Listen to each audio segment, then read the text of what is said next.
kasus ini enggak pernah ada perkembangan. Tiba-tiba muncul di telinga kita ada sekjen partai politik yang dipanggil karena dianggap memiliki informasi terkait dengan kaburnya seseorang. Kok bisa? Lalu pertanyaannya 4 tahun yang lalu kalian ngapain? Gitu. Dan paling unik, ya, sang sekjen ini dipanggil kalau yang bersangkutan memang keras mengoposisi pemerintah gitu loh.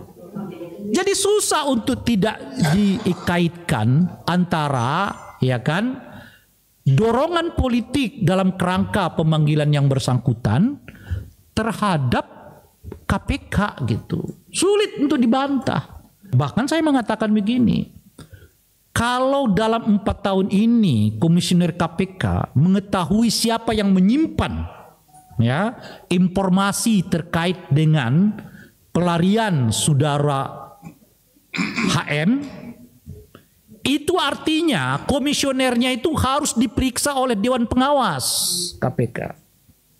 Mengapa mereka menyembunyikan informasi itu? Kemerosotan kita di banyak aspek di dalam pengelolaan berbangsa dan bernegara.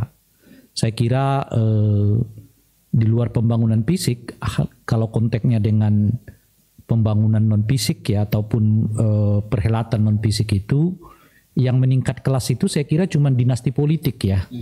Yang lain itu relatif turun gitu, ya. Kebebasan turun, pemberantasan korupsi turun.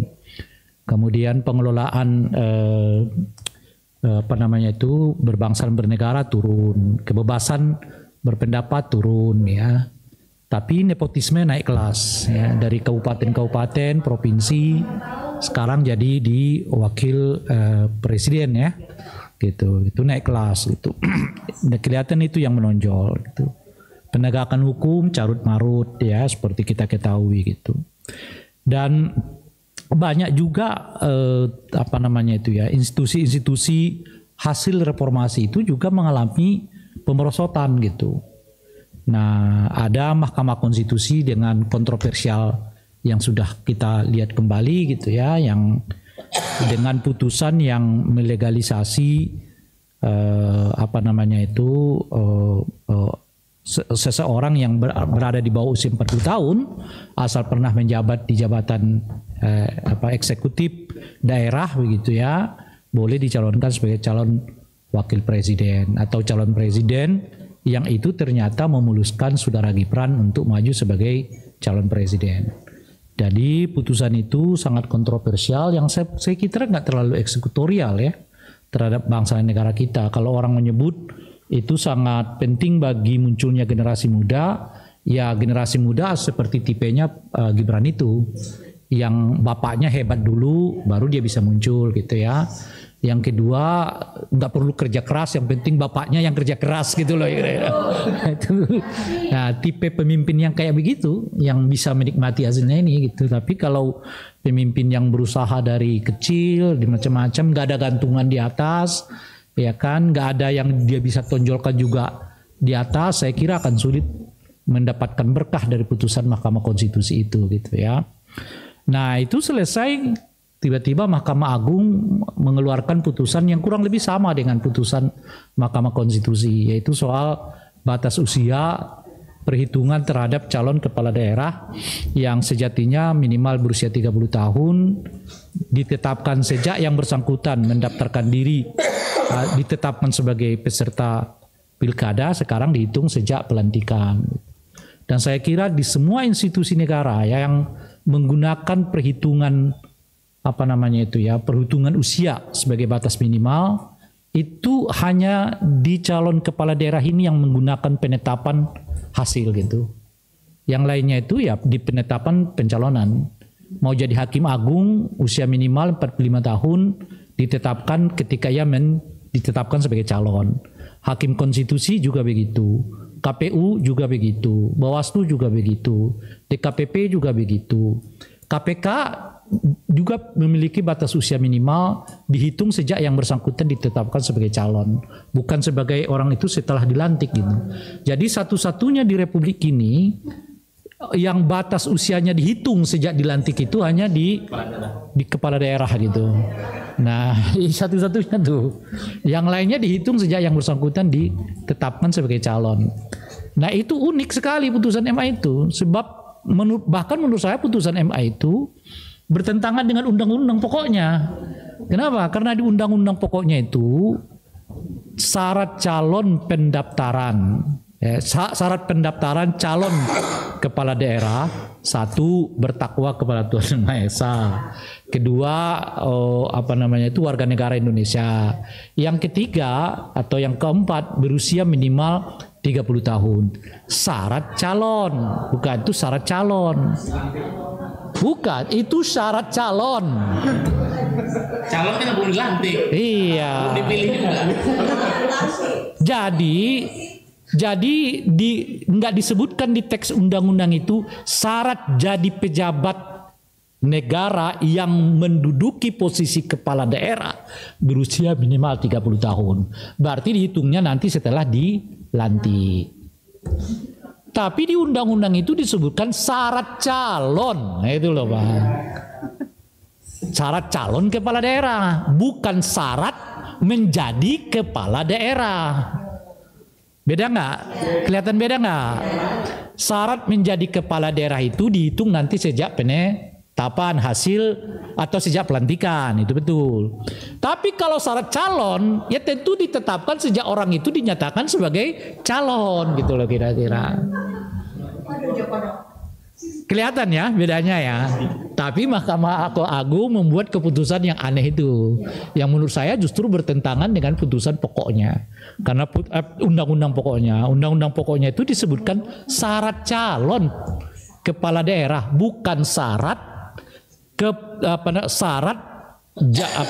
syarat kepala daerah, bukan. Itu dua hal yang berbeda gitu. Nah, udah kita lihat tuh gitu ya. KPU, Bawaslu, DKPP sami wawon ya. Ya, kita melihat kinerja KPU yang sekarang, Bawaslu yang sekarang ya, sampai dibentak-bentak oleh Mahkamah Konstitusi ya kan. Apa sih kerjanya Bawaslu ini kata ya kan. DKPP kata Mahkamah Konstitusi. Semua orang berteriak bahwa pemimpin pileg dan pilpres kali ini tanda kutip paling transparan penggunaan politik uang, tapi Bawaslu nggak nemuin data. Ya kan? Unik sekali ya kan. Itu calon-calon pada ngaku, terang-terangan kata mereka, jelas-jelas ya, nggak ada lagi ininya, gitu. Tapi Bawaslu nggak menemukan itu kata dia ya, kan? Gitu. DKPP sami wawon, ada orang yang sudah dihukum sanksi berat. Tiba-tiba melakukan yang lagi, sanksi berat yang terakhir. Tiba-tiba melakukan lagi, sanksi ringan lagi. Ya, kan? Itu DKPP. Nah sekarang kita tunggu nih putusan DKPP terkait dengan dugaan tindakan ya pelecehan seksual yang dilakukan oleh ya ketua KPU. Dugaan ya. Ini mau diputus lagi. Saya nggak tahu nanti putusan DKPP ini misalnya jadi apa gitu, kita nggak tahu. Apakah nanti akan ada putusan terakhir kedua, ketiga, keempat, kita nggak tahu ya kan. Jadi sami wawon. Jadi MK, MA, KPU, Bawaslu, DKPP ya kan. TNI sama. Ya, TNI makin nggak jelas lagi identitasnya. Iya militer apa ya sipil. Karena seperti disebutkan oleh Panglima atau siapa ya, saya lupa. Panglima teh. Ini bukan lagi duifungsi kata dia, multifungsi, lebih hebat lagi. Lebih hebat lagi, di zaman Orde Baru cuma multifungsi. Duifungsi ya di zaman Orde Baru. Di sekarang multifungsi, jadi bukan lagi tidak sekedar militer, ia juga sipil, ia juga olahragawan, ia juga penyanyi, ia juga macam-macam. Kira-kira gitu loh, namanya multifungsi. Ya kan? Makanya ada Liga 1 pesertanya itu adalah klub sepak bola yang katanya apa namanya itu, berhubungan dengan TNI dan berhubungan dengan Polri gitu ya, Bayangkara FC dan apa satunya lagi tuh, lupa tuh. Jadi multifungsi, jadi seperti itu multifungsi, main di bidang olahraga, main di bidang ya kan, ya, iya macam-macam, multifungsi kata Panglima ya kan. Kalau di Orde Baru cuma dua fungsi. Nah sekarang kata Panglima bukan lagi multifungsi kata beliau ya, lebih hebat lagi tuh. Nah Polri juga begitu. Tadi udah disebutkan oleh apa namanya Bung Lusius, kewenangan melakukan penyadapan ya dan sebagainya gitu ya. Nah juga begitu rencana Kementerian Negara dari 34 menjadi 36. Alasannya karena pekerjaan makin berat. Di Republik ini mana ada pekerjaan yang ringan ya kan, berat semua ya. Saking beratnya makanya setiap waktu pejabat negara itu minta tambah gaji ya kan, saking beratnya tuh gitu ya. Mana ada. Jadi kalau alasannya karena pekerjaan berat, jangan-jangan setiap tahun menteri kita harus nambah karena pekerjaannya berat semua gitu loh kira-kira kan. Nah itu IKN baru dilantik pejabat barunya ya kan, setelah pengunduran diri dijabat pelantik baru, belum kita dengar apa masalahnya, apa terobosannya. Uangnya dulu dia minta, tambahin dong uangnya kata dia ya kan. Jadi belum kerja, belum tahu persoalannya, belum apa-apa. Setelah dilantik dia udah minta tambahin duitnya dong kata dia ya kan. Kurang nih kata dia. Jadi duit. Jadi masalahnya di Republik ini kayaknya soal duit aja, duit gitu ya. Nah, pun juga begitu. DPR-nya Sami Mawon tadi ya kan, Bung Lusius udah mengungkapkannya gitu. Nah yang terbaru yang menarik ini adalah katanya masih anggota DPR aktif tapi sudah dilantik sebagai komisaris utama ya di salah satu BUMN, padahal di dalam undang-undang itu dilarang. Ya anggota DPR tidak boleh lagi menjabat sebagai di jabatan BUMN ya, lawyer ya, apalagi tuh ke profesi-profesi lain tidak boleh. Ini masih aktif ya katanya, baru mau ngirim surat pengunduran diri gitu ya. Masih terdaftar. Tapi yang paling penting saat yang bersangkutan ditunjuk sebagai komisaris utama, yang bersangkutan masih sebagai anggota DPR gitu. Gitu loh kira-kira tuh. Nah, sama BUMN-nya juga begitu kan. Sekarang kita dengar ponakan si Anu, ya kan? Ipar si Anu, ya kan? Pokoknya saya mau mengatakan begini di satu segi ya. Inilah kalau kita ramah terhadap nepotisme. Benar nggak tuh? Merajalela kemana-mana, gitu. Ada orang yang merasa nggak apa-apa, yang penting dipilih, oke. Nggak apa-apa, yang penting kinerjanya baik. Ya nggak apa-apa. Nah sekarang Anda lihat tuh, merambah. Komisaris Anu ponakan si Anu, ya kan? Komisaris Anu ipar si Anu, ya kan? Komisaris itu adiknya si Anu, ya kan? Komisaris itu istrinya si Anu, yang berkebetulan jadi bagian dari tim sukses, ya kan? Suaminya tim sukses, sebagai imbalannya istrinya jadi komisaris, kan kira-kira gitu. Dan seterusnya. Lalu kita akan bertanya, kepada mereka yang mengatakan nepotisme itu nggak masalah, lo dapat apa nih sekarang? Nih Republik nih udah dibagi-bagi mereka, udah dikapling-kapling pada ponakannya, pada iparnya, mantunya, ya kan, suaminya, istrinya, kakeknya, neneknya, ya kan, belum lagi besannya, belum lagi ini macam-macam. Nah, tinggal kita ke bagian buka lapo. Ya, lapo Pak, sama warung. Ya, kebagian kita buka lapo sama warung. Bersaing Pak. Kalau dulu warung-warung itu masih ada etikanya. Kalau kita buka di sini, baru dia berani buka 300 meter dari kita. Kalau sekarang 10 meter jejer. Jar-jar. Karena cuma itu bagian kita. Komisaris, ponakan, ipar, ya kan? Kita mau jadi pejabat, udah miliknya si Anu, anaknya si Anu, anaknya si itu. Ya kan? Mau jadi pegawai negeri, bayar sana, bayar sini, ini nggak ada. Nah, nggak kebagian. Bagian kita ya cuma buka warung sama lapo. Ya kan, dan bersaing lah ya, kedai kata ya. Orang Malaysia kedai, kalau kita warung, ya kan. Kalau orang Batak bilang lapo, ya kan. Gitu, udahlah itu aja kebagian kita sekarang ya. Nah inilah yang kita alami sekarang. Nah jadi efek dari kita terlalu permisif dengan nepotisme itu. Tapi nggak apa-apa, kita akan coba lihat. Biar orang Indonesia itu kan kalau jerah kalau ia udah rasakan.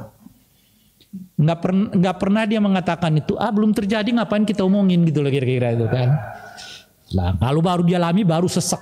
Waduh nggak benar baru ingin lagi. Tapi udah terjadi, mereka udah menggurita di mana-mana. Udah susah mengubahnya. Kalau Soeharto diberi waktu lebih dari 30 tahun, lebih dari 10 tahun saat itu, udah menurunkannya udah susah karena dia udah punya pegang semua. Ya kan? Anggota DPR-nya dia pegang. TNI-nya dia pegang, Polri-nya dia pegang, jaksanya dia pegang. Mau diapain lagi? Udah nggak bisa. Butuh 30 tahun setelah itu, 25 tahun setelah itu baru bisa dijungkalkan gitu dan seterusnya. Ya itu yang ya kita udah beginilah cerita ada bangsa kita ini gitu. Saya lupa siapa yang bercerita kepada saya. Dia pergi ke salah satu negara. Sepanjang jalan itu nggak ada nggak ada apa-apa. Itu berkilo-kilo katanya, bahkan puluhan kilo jalan kosong aja, tapi jalannya bagus. Nah, tapi di ujung jalan itu ada satu rumah. Nah, dia tanya ngapain? Kalau orang Indonesia pasti nanya ngapain buat jalan yang nggak dipakai, kira-kira gitu ya kan? Pasti orang Indonesia nanyanya begitu tuh. Ini nggak ada orang kok mondar mandir kok dibuka jalan buang-buang duit gitu. Tapi jawaban pejabat negaranya ini, tugas saya itu melayani rakyat saya, kata dia. Di ujung sana itu ada rakyat saya tuh meskipun satu rumah. Jadi saya harus bangun jalan supaya dia punya akses ke kota, kata dia. Nah, dan tentu saja bakal beramai, ya kan? Setelah itu bakal ramai. Nah, di kita cara berpikirnya nggak begitu. Cara berpikirnya ramai dulu baru bangun jalan. Nah, begitu udah ramai, udah nggak bisa dibangun jalan karena sudah numpuk di situ orang kan. Itu cara berpikir kita. Kalau ada lubang dikit, biarinlah kan belum ada yang kecelakaan, ya kan? Baru kalau kecelakaan 5-6 baru tutup. Tutupnya juga pakai batako, ya kan? Nah, itu cara berpikirnya. Itulah kita itu. Nah, sekarang juga kita alami. Kita udah ingatkan dulu, nepotisme ini berbahaya. Nggak ada yang percaya. Sekarang udah lihatlah satu-satu kan. MK begitu, ya MA begitu, ya kan DPR-nya begitu, ya kan. Satu-satu rontok kembali seperti kembali ke awal-awal kita dulu perjuangkan reformasi ini ya kan kira-kira begitu. Nah sekarang baru kita masuk ke hal yang spesifik. Dalam hal ini KPK kurang lebih sama.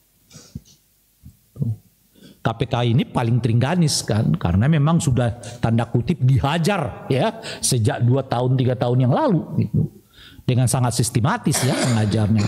Ubah dulu undang-undangnya. Setelah undang-undangnya selesai, lalu KPK ini dibawa eksekutif, dibawa presiden, lalu ubah orangnya. Muncullah fit and proper test itu ya, tes wawasan kebangsaan itu dengan segala dramanya ya kan. Dipertanyakanlah soal apakah kamu Pancasilais atau tidak ya kan. Gimana menjelaskan lagi seseorang itu Pancasilais kalau lebih dari 20 tahun dia menjadi staf di KPK gitu.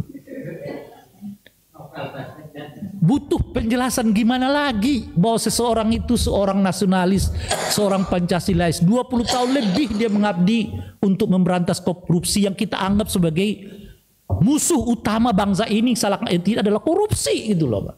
Dan dia di depan untuk menghadang itu, lalu masih dipertanyakan lagi oleh orang yang duduk di belakang kursi dengan menanyakan kamu Pancasilais apa enggak gitu.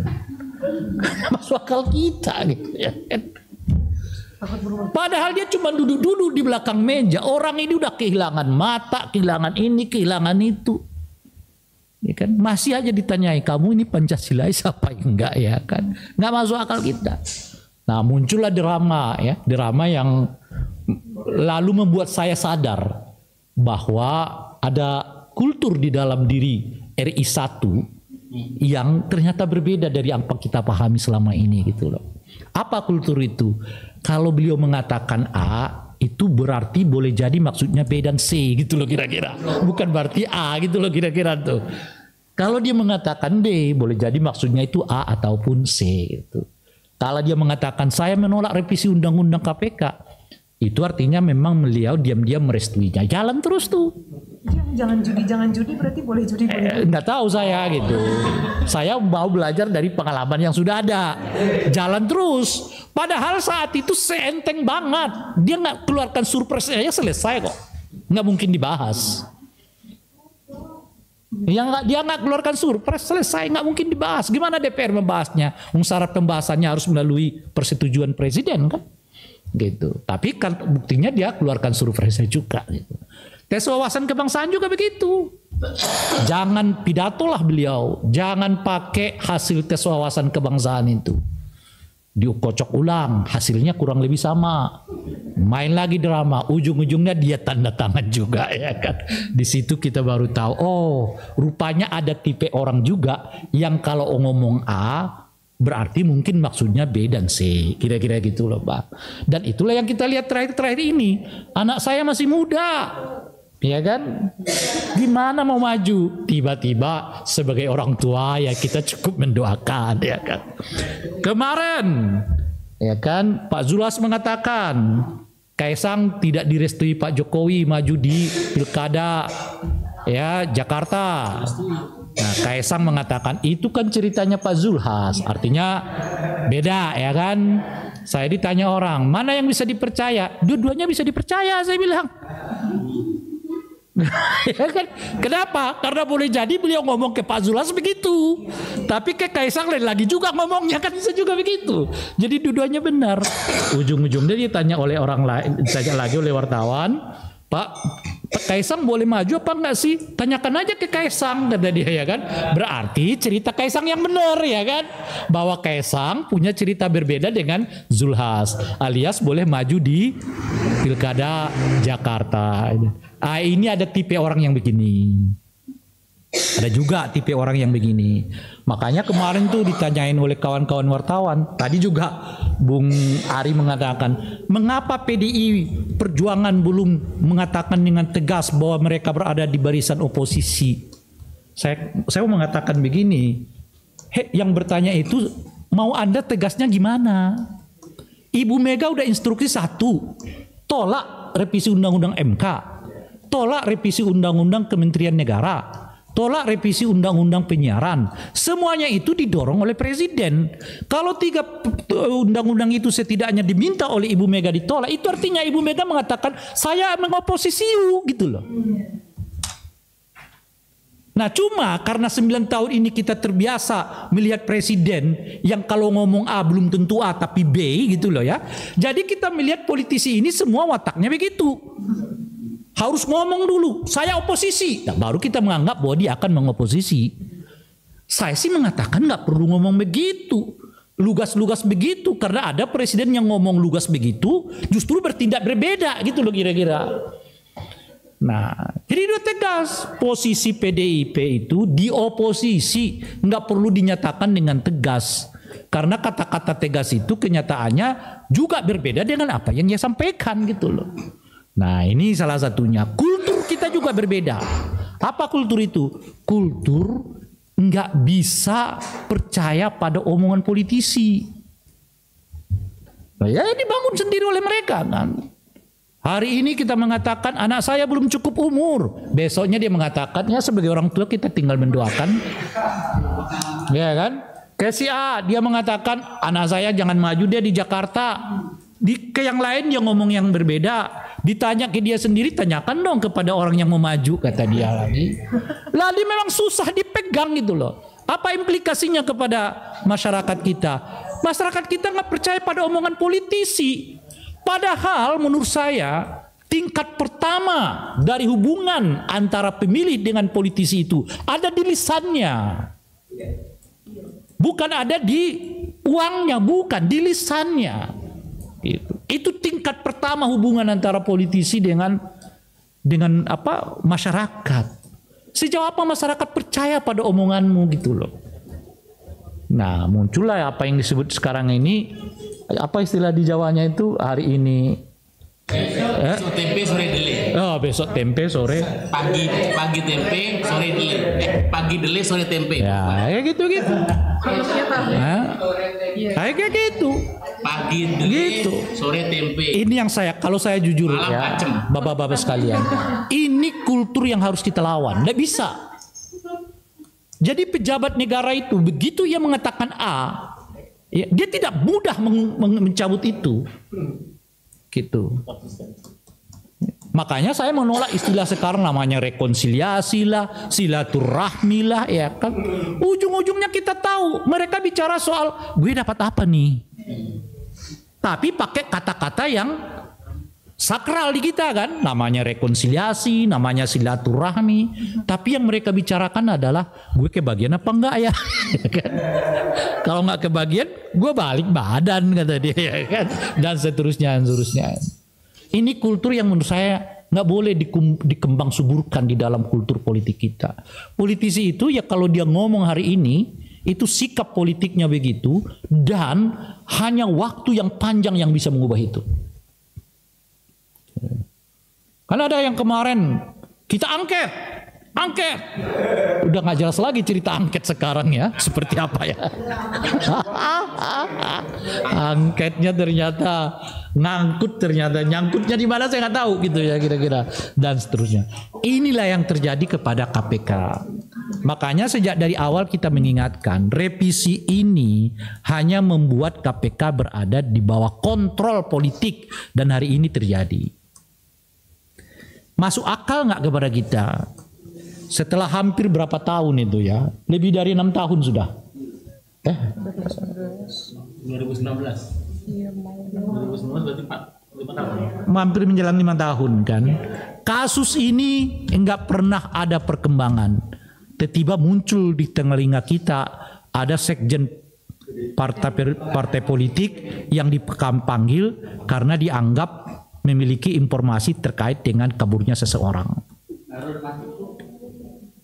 Kan begitu ya. Tiba-tiba aja kita dengar begitu. Gitu. Kok bisa? Lalu pertanyaannya 4 tahun yang lalu kalian ngapain? Gitu.